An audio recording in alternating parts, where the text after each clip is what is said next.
আওয়ামী লীগে যারা ছিলেন, যাদের বিরুদ্ধে মামলা আছে, তাদের এই নির্বাচনের স্বপ্নটা অলিক কল্পনা বই, আর কিছুই নয়। যাদের বিরুদ্ধে মামলা থাকবে তারা নির্বাচনে অংশগ্রহণ করতে পারবেন না।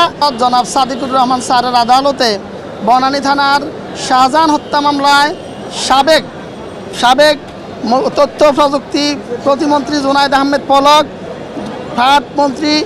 পাট ও বস্ত্রমন্ত্রী গোলাম দস্তগীর গাজী, ঢাকা সিটি উত্তরের সাবেক মেয়র জনাব আতিকুল ইসলাম এবং ওয়ার্কার্স পার্টির সভাপতি জনাব রাশেদ খান মেনন, এই 4 জন আসামিকে উপস্থাপন করে সুনারেশ দেখানোর প্রার্থনা করা হয়। মাননীয় আদালতকে আমরা এই আসামিদের সম্পর্কে বলেছি যে মাননীয় আদালতে এই আসামিগণ এজাহার নামীয় আসামি এবং এই ঘটনা যেদিন সংঘটিত হয়েছে সেই দিন ছিল 19 জুলাই 2024 রোজ শুক্রবার। এই দিন সারা বাংলাদেশে মোট 120 জন জুলাই যোদ্ধাকে নির্বিচারে গুলি করে এবং পিটিয়ে হত্যা করা হয়েছে। আজকের যে ভিকটিম শাহজাহান, তিনি সেই দিন একমাত্র স্মার্ট সিটি বসুন্ধরা, আধুনিকতায় এক ধাপ এগিয়ে। এই জুলাই যোদ্ধাদের শান্তিপূর্ণ মিছিলে বৈষম্য বিরোধী আন্দোলনকারীদের সাথে নিজেও সামিল হয়েছিলেন। তাকে এই আসামিদের নির্দেশে, তাদের তত্ত্বাবধানে সশস্ত্র সন্ত্রাসীরা তার বুকে, নাভির নিচে, তার ডান হাতে গুলি করলে তিনি মাটিতে লুটিয়ে পড়েন।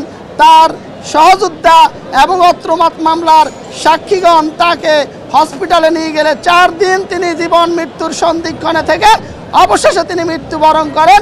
এই মামলায় এই আসামিদের সন্দেহাতীতভাবে তাদের জড়িত থাকার বিষয়ে সুস্পষ্ট তথ্যাদি থাকার কারণে, তারা এজাহারভুক্ত আসামি হওয়ার কারণে বিজ্ঞ আদালত এই আসামিদেরকে অ্যারেস্ট দেখানোর নির্দেশ প্রদান করেন।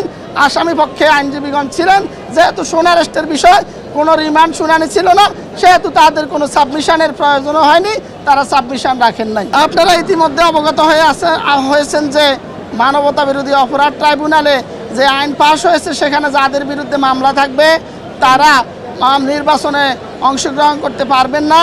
আর তদুপরি আওয়ামী লীগ সংগঠন বা আওয়ামী লীগ দল হিসাবে আওয়ামী লীগের বিচার প্রক্রিয়া শুরু হয়েছে, সেহেতু আওয়ামী লীগ থেকে এবং আওয়ামী লীগে যারা ছিলেন, যাদের বিরুদ্ধে মামলা আছে, তাদের এই নির্বাচনের স্বপ্নটা অলিক কল্পনা বই, আর কিছুই নয়।